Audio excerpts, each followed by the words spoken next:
Hi, this is Dr. Gregory Sadler. I'm a professor of philosophy and the president and founder of an educational consulting company called Reason.io, where we put philosophy into practice. I've studied and taught philosophy for over 20 years, and I find that many people run into difficulties reading classic philosophical texts. Sometimes it's the way things are said or how the text is structured. But the concepts themselves are not always that complicated, and that's where I come in. To help students and lifelong learners, I've been producing longer lecture videos and posting them to YouTube. Many viewers say they find them useful. What you're currently watching is part of a new series of shorter videos, each of them focused on one core concept from an important philosophical text. I hope you find it useful as well. Early on in Book 3 of his work on anger, Seneca is going to make an argument to us, his readers, that anger is not only a vice and a bad vice, but the worst of all of the vices. And this is a pretty strong statement on his part, and so he's going to make an argument by raising all sorts of points, many of which are comparisons between anger and the other vices, sort of heaping up evidence for the claim that he wants to make. And you might say, well, why is he doing this? What is the point of making an argument like this? Well, there's a certain rhetorical force to saying that this is an incredibly serious matter, one that we need to address and root out entirely, which is part of the point that he wants to make. And chapter 1 and chapter 2 are not the only places where he's going to say that anger is indeed, the worst, but a lot of arguments are concentrated there, so we're going to focus just on those arguments that he's providing, and we'll see there are already quite a lot. And he begins by saying, after talking about how we need to address anger in different people in different ways, he says, all other passions tolerate being put off and are to be treated slowly. But anger's violence, and he uses the word violentia there, right? So this impetus that it has, once it has been aroused in kita and is hurrying along, is speeding along, it doesn't progress little by little, but instead it is present as a complete phenomenon, or, to use the Latin word tota there, which means whole, as a totality. Once you get angry, once you actually proceed to the point where you're out of control, you are as angry as you can be. And so he goes on and he says, here's another consideration. It doesn't just trouble our minds in the ways of other vices, right? The other vices will make us, think about things and tempt us and all that. But anger actually, as he says, leads the mind astray, abducit. So this is from ducere, to lead, right? And ab means away from what we should be focusing on, and then it drives them, ex agitat. What does it drive people into? It leads them astray, drives them on when they lack self-control, and are eager even for an evil in which all will share. So there's something about anger that's different than the other vices. And we could stop and reflect on this for a moment. He's going to talk later about lust and greed and ambition. Right? So ambition isn't ambition that everybody in some way benefit or suffer. It's for me, right? Same thing with lust. If I'm filled with lust, I'm not like, I'm going to go have sex with that person, and I want you to feel that way too. Anger tends to spread itself out in different ways, right? And he goes on with that and he says, how does it lead us astray? It rages not only against targets it's marked out, the people that we're actually angry at, but against whatever gets in its way. A person once angry will easily turn that anger on somebody who's defending the other person, who's even saying, hey man, calm down. One of the best ways to get an angry person to turn their ire at you is to tell them that, right? So that's an interesting secondary argument. He also contrasts anger against the other vices in terms of we could call it its ability to be recalled. He says all the other vices give our minds a shove, right? They push us in a certain direction. Anger pitches them headlong. So this is a difference, we could say, not in absolute kind, but in intensity.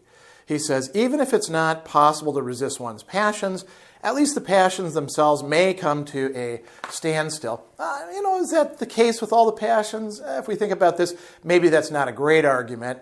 Greed doesn't seem to have any bounds. Maybe ambition doesn't either, but lust certainly does. You feel sexual desire, you go and have sex, now you're, for a little while at least, you're not so interested in it, the vices come to an end. Same with gluttony or, other things we could say. But anger, once you actually slide into it, there's no coming back, Seneca is saying. He says, he's got this great example, this one accelerates anger, just like lightning bolts and storm gusts and anything that can't be called back because they don't just move, they plunge. So earlier on, he actually talked about, this metaphor of jumping off a cliff. Before you actually jump, you got a choice, right? You may have somebody pushing you, like the anger, but if you don't jump, you're good. But once you jump, you can't say, halfway down, I don't think this is a great idea. I think I'd like to go back up there. No, it's on its way. So Seneca sees this as something distinctive to anger.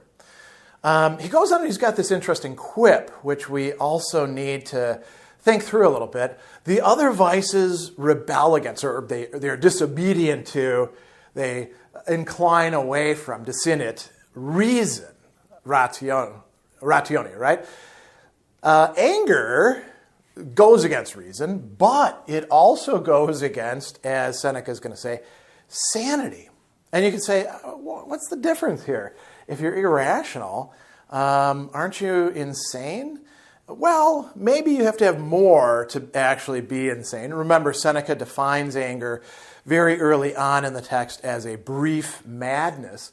But I think that we should see this not just in terms of mental processes, but we could also think about it in a more global sense in terms of the mind and body together.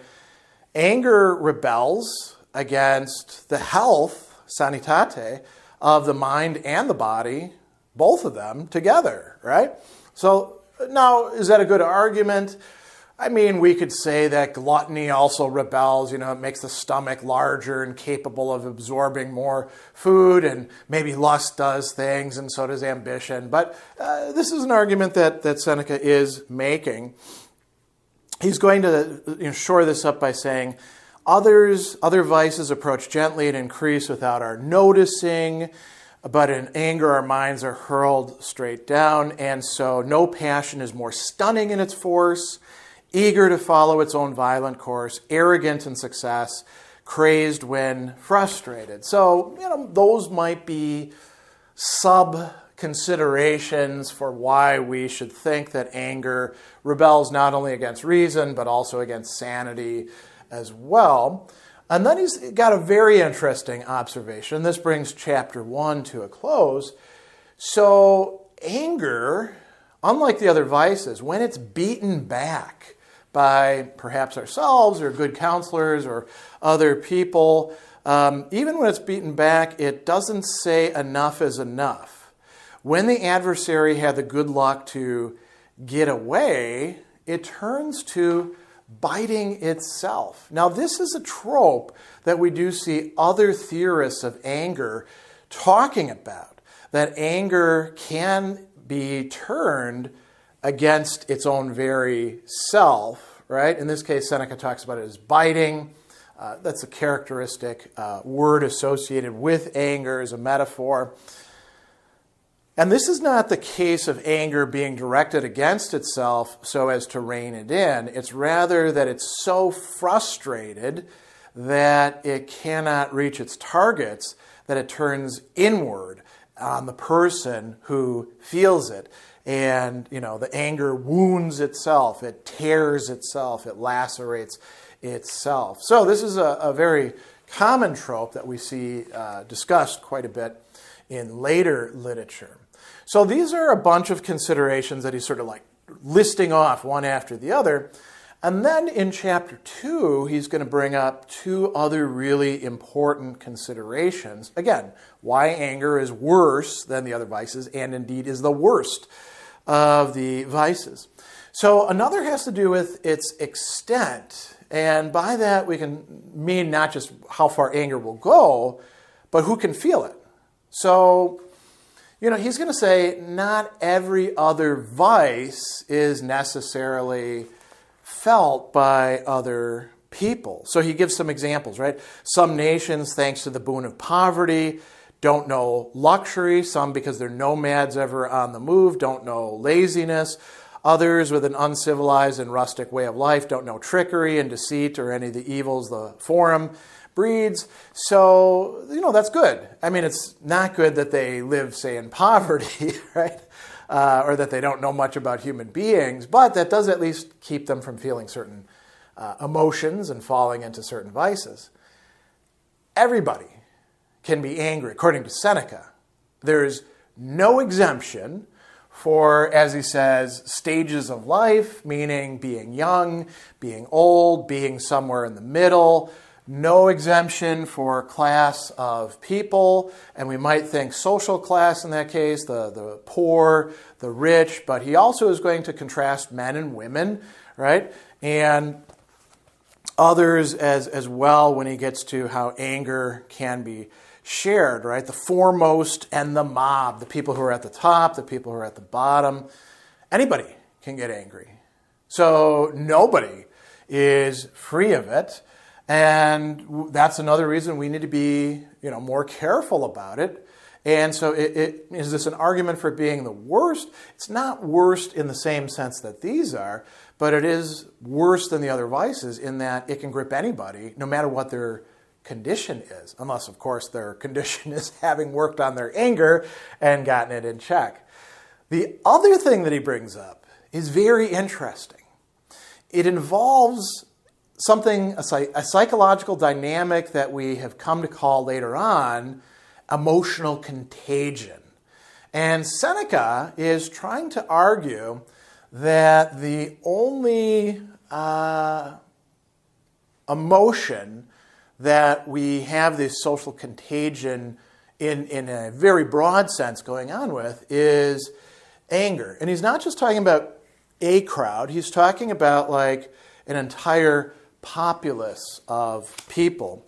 So he says that whereas other vices seize upon individuals, right? Human beings as particular human beings, this is the one passion that a whole populace sometimes contracts, or literally that grips, concipitur, an entire people, publique, right? A mass of people. And he goes on and he says, an entire people, here's some contrast, says never burned with love for a woman, right? So lust, we feel this individually, right? We could feel it in a group, I suppose, particularly with parasocial relationships, but it's still not something that we're all acting on together. Greed, right? He says that nor has an entire community placed all its hopes on money or gain. And again, we could say, there's communities that are pretty greed-focused, but it's not the entirety of a community. And he says ambition seizes individuals one at a time. Loss of self-control is not an evil shared out among a whole people, but a whole people has often, not just once in a while, often become angry en masse. And here we go back to the everybody can get angry. Men and women, old and young, the foremost in the mob, come to share a single thought, and the whole multitude, whipped up by a word or two, outstrips the agitator himself. Straightway they scatter to seize torches and declare war on their neighbors or wage it amongst themselves. Once again, we see that the anger can not only be directed at an external object, but even within, right? And so he gives some examples. Whole houses are incinerated along with their households. A man who is highly honored for eloquence becomes the victim of the anger his own harangue has aroused. Legions turn their spears on their own commander. And he goes on and on. We don't need to necessarily go over all of these cases because we can think about similar cases in our own time where an entire group of people have been motivated by anger, and that anger, once aroused, needs to find targets. Might not be satisfied with destroying the person that they go after or the people that they go after at the start, and it may even lead to anger within the group as well. So this is a reason that Seneca argues anger is worse than the other vices. To bring this to a close, Seneca is drawing very, very stark contrast between anger and other vices. Do we have to buy the entire argument that is being made? Or could we say, there's something to this. Maybe anger isn't as completely different from the other vices as Seneca is rhetorically arguing at this point, but it certainly is more problematic, right? And perhaps the most problematic of the different vices for these reasons, because it does this sort of stuff more often, like the emotional contagion or the turning on itself when beaten back, or any of these other matters. But this is why Seneca himself is claiming that anger is the worst of all of the vices that we can think of and fall prey to.